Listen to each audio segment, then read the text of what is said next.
of global scholarships. I founded global scholarships at 2017. Um, I founded global scholarships because I was searching for scholarships and I was searching for different websites, and I thought it would be good to have all the scholarships in one place. So that's why I found the global scholarships because it was hard for me to go to this university website and find a scholarship and go to this university website and find a scholarship. So why not have a database to find scholarships?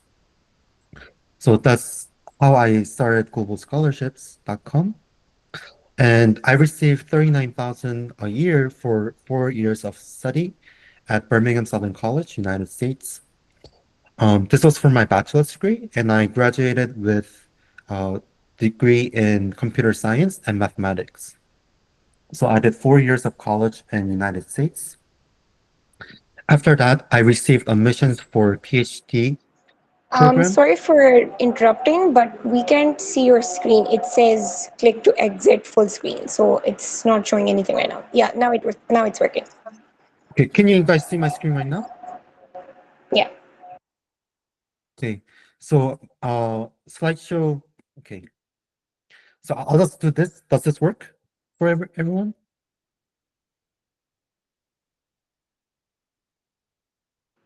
Yes, it does. Okay, so yeah, I received 39,000 a year for 4 years of study at Birmingham Southern College, United States, and I studied computer science and mathematics. And after my degree in Birmingham Southern College, I received admissions for a PhD program in computer science at North Carolina State University, which was fully funded, and also University of Alabama. So in the States, you don't need to study for master's. You can go straight from undergrad to PhD degree. And so you don't need to have a master's for United States. And I did the same. I wanted to do a PhD right after college. So I applied to different universities and got admissions at two places, North Carolina State University and University of Alabama. And it was there, and NC State was fully funded. They pay for my tuition and they pay for, I think it was around 25,000 a year for living stipend. So that would enable me to, get an apartment and have food and such. So um, for that, I have to do research assistance and work in a lab.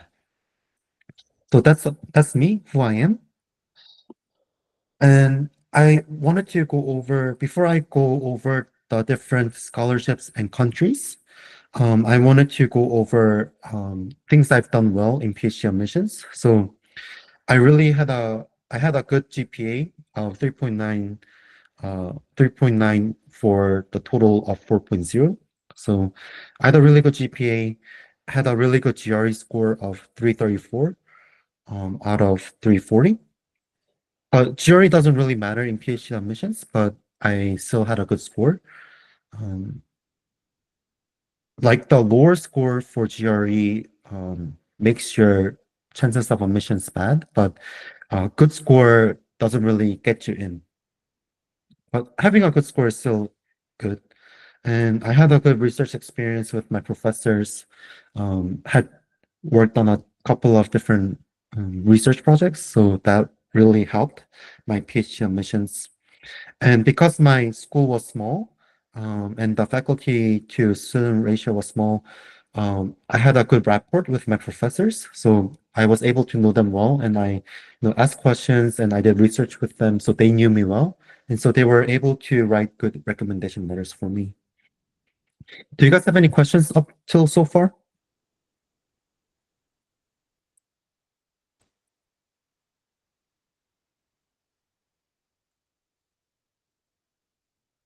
If you guys have questions, you can leave it in the chat and I'll answer them.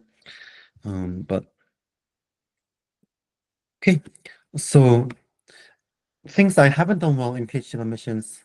I should have researched more into potential professors' research topic. So when I applied for admissions, I kind of um,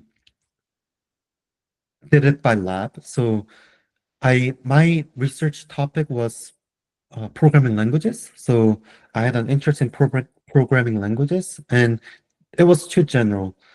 I should have had more specific into what I was researching. So maybe delve into pick like a specific topic in programming languages and apply to professors who had that particular research. So I think that was one thing that I could have done well is maybe define my research topic better. So I was too general in that sense. Like I didn't know what I was doing. So that played a part. And if I actually knew what I wanted to research, I could have um, I could have um, identified the professors better who was working in that project. And by doing that, I could have written a better statement of purpose. And in my statement of purpose, I could have said, oh, this professor is researching this and this topic, and I am interested in this topic because I've done research in the topic. And the thing that I did was maybe this, and in the graduate school, I want to work with this professor because I want to work on this like topic B. So I was too general in my SOP and professors. So going back, I think I would have worked. I didn't have enough time back then, so maybe had enough time to locate professors and do some projects uh, in that research topic, and um, and then do research in the topic so that I could have had better um, click with the professor because the professors read bunch of SOPs and applicants and oh uh, and they can say, oh, this applicant actually knows what I'm doing and he has done research in that topic. So this person, I think, would be a better fit. Um, I think that would help my research, my PhD admissions a lot better because I was too general. And like the research topic doesn't need to, like your research experience doesn't need to align with that professor's topic, but you need to know what that professor is doing.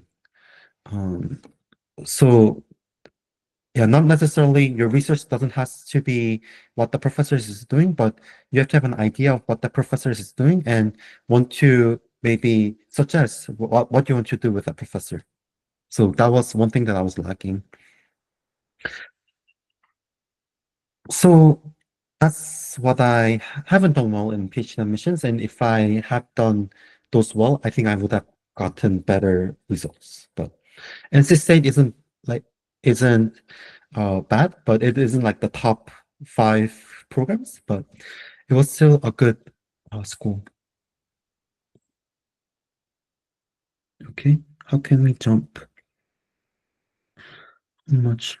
Okay, so Sun Khan asked how much GPA is needed. And IELTS. So for me, IELTS wasn't required for me because I studied in a US institution. Um, but maybe I would say 7.5 at least. 7.5 would make a good IELTS score. With regard to CGPA, I'm not sure about Pakistan standards, but anything over, I think 3.5 in American GPA is good. If you're a PhD. So my research project was regarding programming languages. So my research project was in undergrad, block programming languages. So it was block programming. Hope that, and so it's not, it was related to programming languages, but not what I want to study in PhD degree. But it was a relevant experience. Any research is good, even though it's not related to PhD uh, research that you want to do. But if it's different, if your undergrad research is different than your PhD research that you want to do, you want to know, you want to research the PhD research. You want to read papers and about the PhD research so that you are familiar with the research project. Okay. And how did the so I actually contacted the professors. I left so I went to their websites, and if they said to contact the professors, I contacted the professors. And assistantship, like for PhD degrees, is guaranteed, so you don't have to apply for assistantships in the US. Like all the PhD programs are funded for most programs. So they will say in the website, every PhD students are funded for, how many years. So I emailed them and said, "Hey, I'm interested um, about your professor about that." Um, if they said to contact them, if they didn't say to contact them, I didn't contact them. Hope that answers your questions. So next, I want to go over the different country scholarships and degrees. So I just went over, PhD admissions in the United States, but I want to go over, scholarships in different countries so that you have a general idea. So United States, let me say, do we need to? Okay. Akbar, is there a possibility to get a fully funded master's in the US if someone is not interested in the PhD? I'll answer that later. Do we need to attach the GRE? Some schools require GRE, some schools don't, but most schools do. So need, I would take the GRE for the United States. Assistantships, like I said before, assistantships in the US at least, they're guaranteed for PhD students for most programs. So you don't need to apply separately for assistantships. For masters, it's a different story. I'll get to that later. But for PhD degrees, it's required, but it's guaranteed, the assistantships. So United States, masters, um, graduate assistantships and fellowships are rare in in the United States for masters. Masters in the United States is coursework, and it is considered a terminal degree. So it's not considered a research degree. So that's why for masters in the United States, graduate assistantships and fellowships are rare. And another option is Fulbright scholarship, but funding for Fulbright scholarships is suspended right now. Um, some schools give funding for master's degree, but it's very rare. And for PhD programs, most PhD programs in the United States are fully funded, so there's no need to apply for funding. You just get it automatically, especially for STEM programs. So, but it depends on the program. So you have to see if the program that you are applying for is fully funded. Now, there was a question about getting fully funded scholarships for masters without getting a PhD. And there are some schools that have funded masters, and to know which schools have funded masters is you have to contact the current students. So because it's university by university, you have to contact the students to see if the school or that department offers scholarships or graduate assistantships. Because in the United States, graduate admissions is by department. So even within the same school, computer science might have different funding than business per se. So you have to contact the student or the professors to see if there's funding. Another way is mastering out of PhD programs. So this is some people do this, but you get into a PhD program and you stop after 2 years. And some schools will let you master out, which means getting a master's. Um, after you stop the PhD program. So when you get out of the PhD, when you stop the PhD program and didn't finish, you can still master out if you completed your coursework. So departments don't advertise this method, but it's a way of getting a fully funded master's degree. Is you get accepted to a PhD program and you mastering out. Some universities let you do this, some universities don't. Um, Hope that answers uh, Akbar. So that's another way of getting a master's, fully funded master's in the US is mastering out of a PhD program. So let's get into Canada. Master's is fully funded for STEM, usually. So because master's is considered a research program in Canada, so it's some schools will fund for masters, not so much for humanities. For PhD programs, funded for most, but PhDs, but not really for humanities. There's also a program called Vineyard scholarships for PhD programs. And for masters, there's a thing called like Ontario graduate scholarships, and McCall McBain scholarships. So these are some scholarships that you might want to take a look. And then also overview of different country scholarships continued. United Kingdom, for masters, there's Chevening scholarships, Commonwealth scholarships. Those are the two prestigious scholarships for master's program in the United Kingdom. Institution scholarships are really rare for United Kingdom because it's 1 year coursework. There's some um, schools that offer it, but not many of them are fully funded. For PhD programs in the United Kingdom, it's project-based funding. So you have to apply for projects and the project funds you.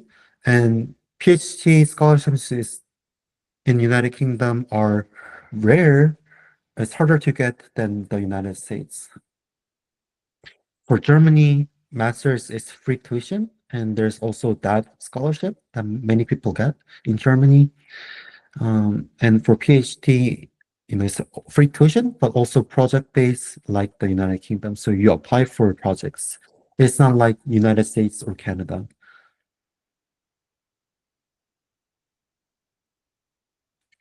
So a person asked, like, are government scholarships better or institutional scholarships better?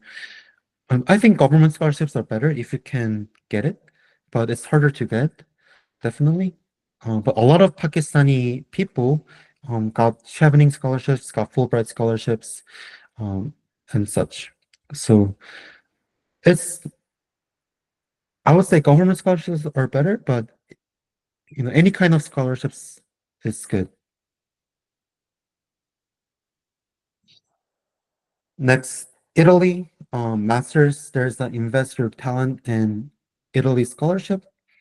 So that's a prominent government scholarship that people get in Italy. PhD scholarships, I'm not so sure about Italy. Hungary, for bachelor's, master's, and PhD, there's Stipendium Hungaricum scholarship. It's a government scholarships in Hungary. And there's a lot of people that get this scholarship. So you might want to take a look. And this scholarship is not as competitive as Chevening or other like Fulbright.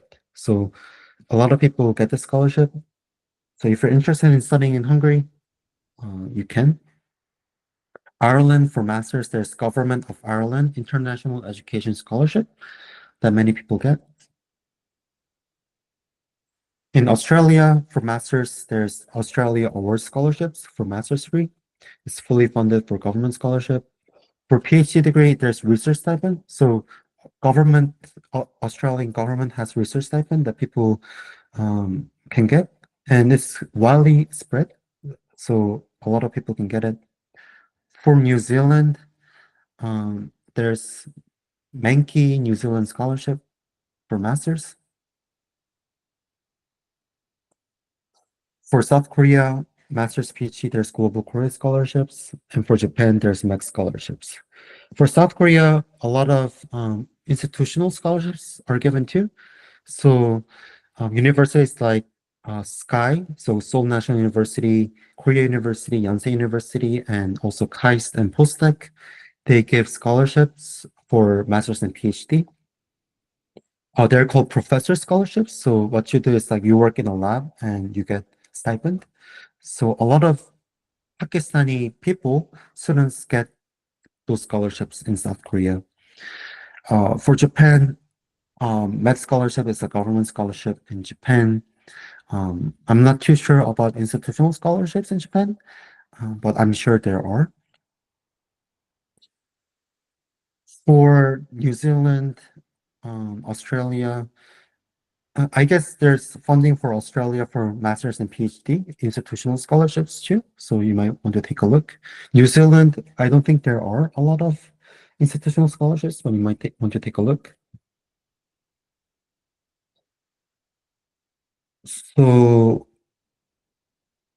if you guys have any questions about particular country, let me know and I can answer that question for you.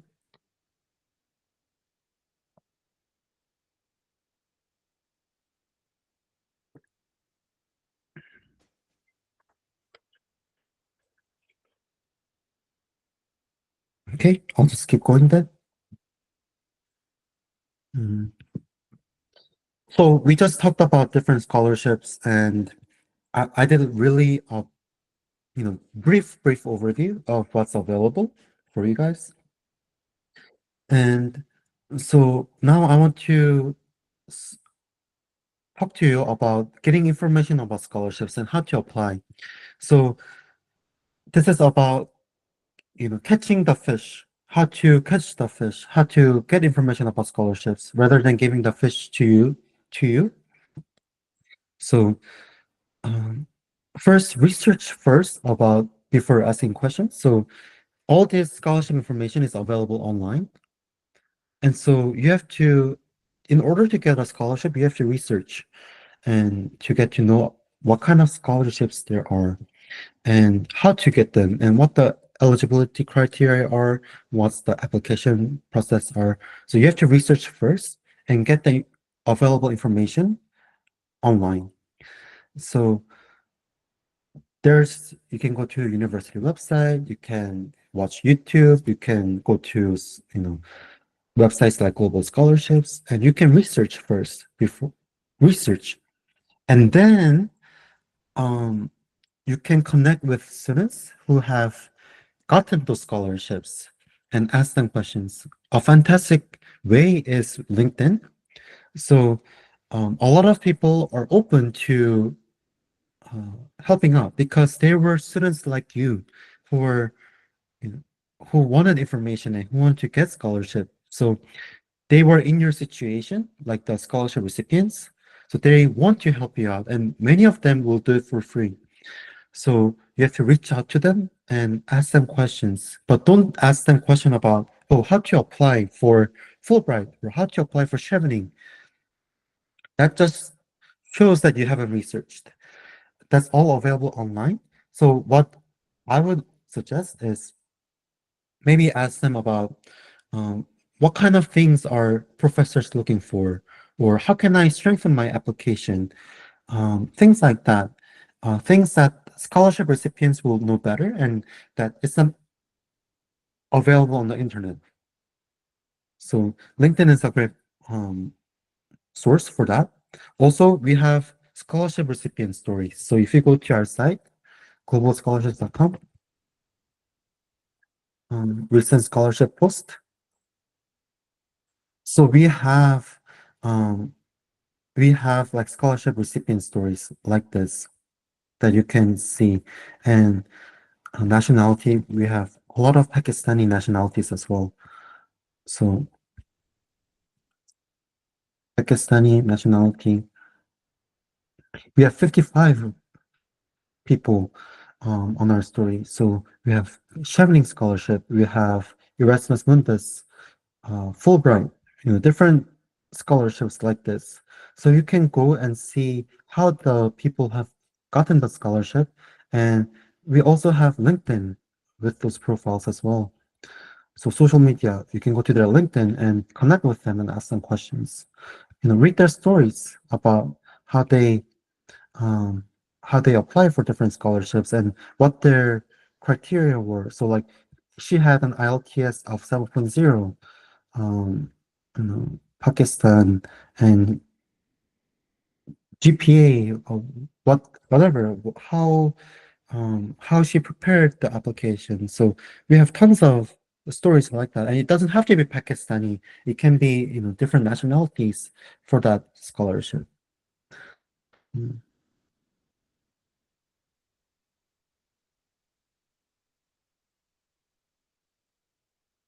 So yeah, we have different. Yeah, go ahead. Just you can ask in the chat, or you can say it aloud, whatever is comfortable for you. Muhammad Sami. Yeah, hello, Yungli. Am I audible? Yeah, I can hear you. Okay. First of all, thank you so much for this highly insightful session, and you shared a lot of guidance. It means a lot to aspirants like me. So, let me briefly introduce myself. My name is Mohammed Sami, and I'm a recent graduate, IT graduate from Mediocre University of Pakistan. So my question is regarding like I have applied to 5 universities of US, and I have received the application straight of one university. Like I've got into the New Mexico State University PhD computer science program, and in the US mostly the PhD programs are fully funded. But in my case, that university was quite prestigious in terms of selecting the assistantship positions for PhD candidates. Like they said that only few of the PhD candidates will be automatically selected for the assistantship position. So in that case, I've received my student email as well, but now I'm struggling for the funding, and mostly I've reached out to different professors of that university, and I've got the reply that there are a lot of funding uncertainties in US these days. So my question is, should I move on to some other countries? Like I target some other countries as well. Like so far, I've been targeting only U.S. universities. So how would you say, like, since you're already in North Carolina State University, how's the funding condition in U.S. University these days? Okay, so like you broke off. I think what I understood is that what I understood was that you gotten admissions for PhD program for 5 different universities, but you didn't get funding. Is that what I Yes, understood? yes, I've got admission in one university, PhD in computer science, One. but I haven't got funding yet. Okay, what university was it? If you don't mind me, if you're Yes, not comfortable, that's fine. no, no, it's totally fine. It's New Mexico State University, and I've got admission in PhD in computer science. Okay, and they didn't give you funding for that. Yeah, they haven't, gave me funding yet. Okay, it's June, um, so most universities are fully funded, especially in PhD in computer science, but some universities might not be. Um, so a lot of like top 50 universities are funded, but if you haven't gotten funding for PhD in computer science, I don't think um, it's not worth it to study in the US for PhD degree if you haven't gotten funding. So what I would do is maybe apply for next year or apply for um, Canada, maybe. But I wouldn't study um, in New Mexico State University for PhD in computer science if you haven't gotten funding for that. Um, what I would do in your case, and if you want to study in the US, I would try another year. I would try next year. Uh, do research and then apply again. Um, trying to um, trying to apply higher than New Mexico State University. Um, yeah, that's what I would do. or you can also apply for Canada or Australia. Australia has um, RTP. It's called Research Training Program. So um, I, would- I I would apply for that too. But if I were in your case, I would try to apply for PhD program next year. Okay, thank you so much. It means a lot to me. Just one more question, one follow-up that, as you have mentioned, that you can target Australia or Canada for the PhD admissions. So my question is, like in USA, we reach out to professors, and most of the times the professor has the authority of admitting the students into PhD programs. So does it work the same way for the Canada and Australia as well? Like you reach out to professors before applying to universities? So in the US, in the US, it's also by department by university. So some universities professors have a big say in the acceptance, and some universities, like the professors say they have no say in admissions. So it's all department, and so the department selects the students, and they uh, and the professors have no say or little say. And that was my case for NC State, North Carolina State University. The department had a lot of say and not the professors themselves. So um, in the US, it's not that case for all universities. I just want to clarify that. And for Canada and Australia, I have no clue. So I'm not able to help you out because I haven't done admissions in those countries. So um, I would do research and see if they require, if the professors require reaching out to them and contact. If they do, contact them. If not, don't. And I would ask, Canadian or Australian scholarship recipients on LinkedIn, and see what they say because I don't know. I haven't done it. Okay, thank you so much. I will surely reach out to some scholarship recipients of these countries. Thank you so much. It means a lot to me. Yeah, you're welcome. And then in your opinion, how do you access European government scholarships, i.e. Switzerland government scholarships, vs. Erasmus Mundus? And should we apply for multiple scholarships or keep specific? So, um, yeah, you just apply for Switzerland government scholarships, Erasmus Mundus scholarships, Chevening scholarships, and I would say apply to multiple. Don't keep your eggs in one basket.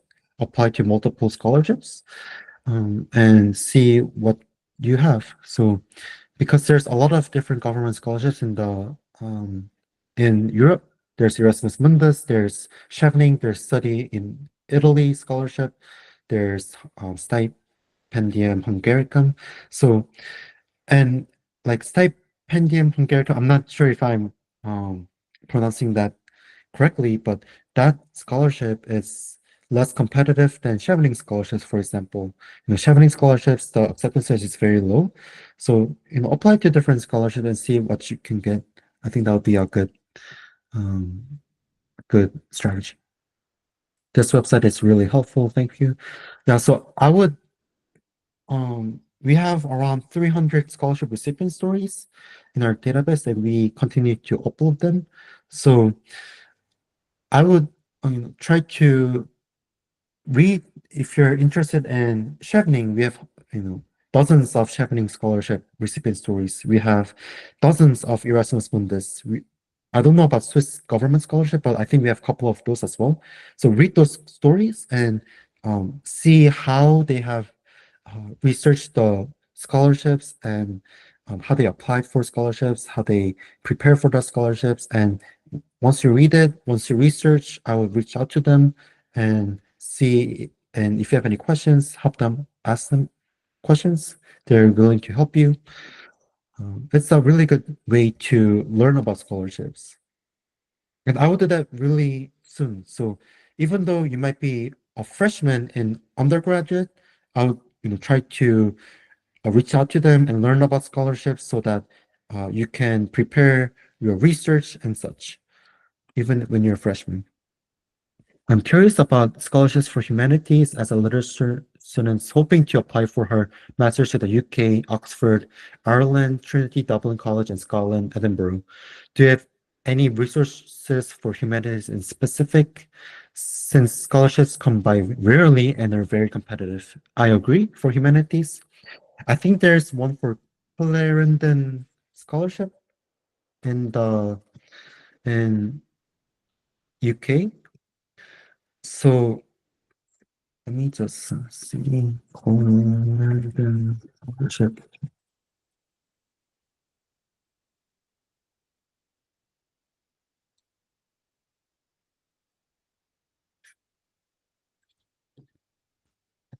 So I think this is Clarendon scholarship. Um, I think that's one of the humanities. You just have to, apply, find scholarship and apply.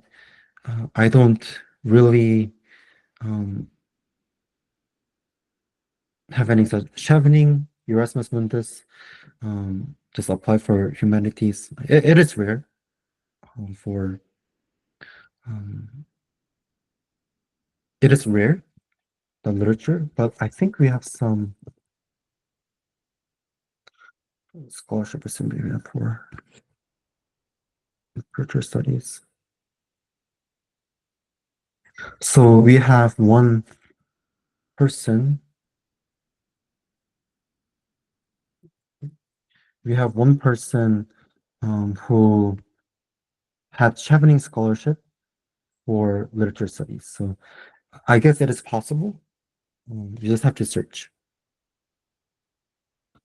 Um, what's your advice for people who don't have a good research profile? Do projects help? We can work on scores, SOP, but research is hard for those especially who have graduated a 4-year program.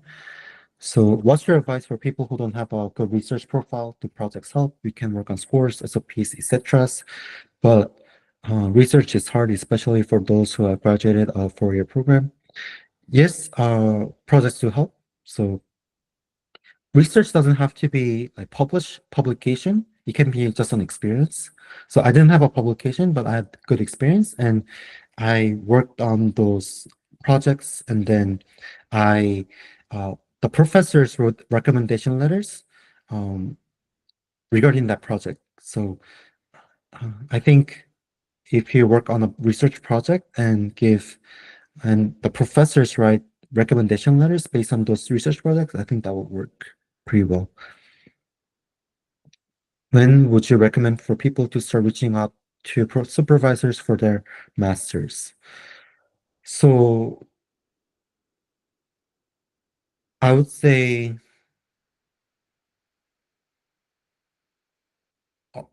3 to 6 months before the application deadline for reaching out to professors for their masters or for their PhD programs. But um, I would look at their website first, professor's website first, and see if they um, want people to reach out to them. If they don't, then they'll say, don't reach out to them. So I would make sure and go to their website and see if they do if they do want the people to reach out to them. For those who don't have a research experience, I recommend you to get guidance from a Pakistani volunteer community that helps Pakistani students to secure fully funded scholarships in US and other countries. The community name is icode.guru. Okay, sounds good. If someone wins a teaching assistant or graduate assistant scholarship, how much stipend one can expect? Would it be enough to cover living expenses there, including accommodation, like government funded scholarships? So in the US, it's usually um, so it covers tuition, it covers health insurance, and usually it's around $20,000 to $30,000. So $30,000 is places like Boston or California, and it is enough, but you have to, it won't make, you won't, um, you won't live extravagant with those salaries. So for in some places, you might actually need some more money, like California or Boston, but it should be enough for most places. Have to leave early. Thank you so much for the session, Hyun. You're welcome. Thank you so much for staying. Mm, Yeah, so I hope that answers your questions.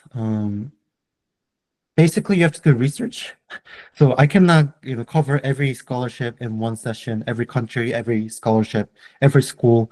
But I did uh, went over like the general overview of different scholarships and different countries, and um, I went over how you can research different scholarships. So you can research it online, and then the best way is to once you've researched online and gotten all the information that you've gotten online, then you you can reach out to the scholarship recipients who have gotten the scholarships before you by LinkedIn or something like that, so that you can get firsthand experience of the scholarship, how to get the scholarship.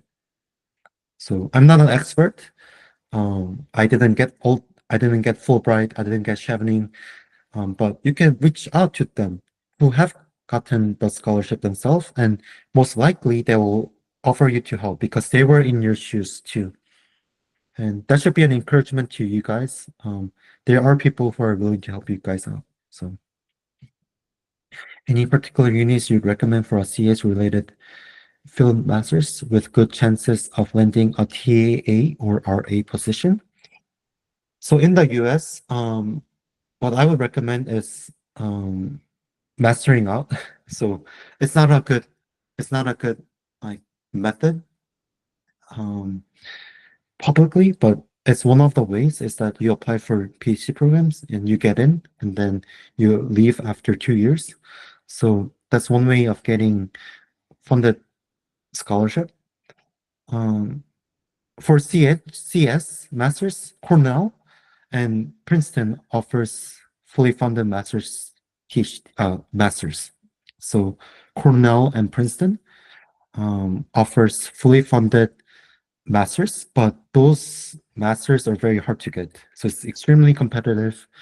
Um, but all of their masters students are funded, and because they are all TA, teaching assistants. So those are the two schools that I know of, Cornell and Princeton, for masters in CS.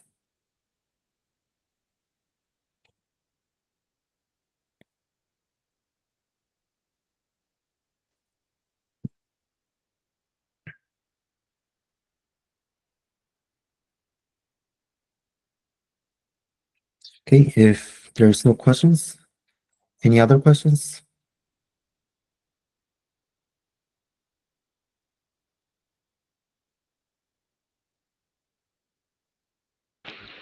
I guess this was it. Thank you so much, Hyunli, for joining the session and volunteering. This was definitely an incredible session. It means a lot that you showed up, and thank you so much, everybody, for joining us as well. Have a good day. Thank you guys so much for joining. I hope that it was a help. So best of luck to your scholarship journey. Have a great night.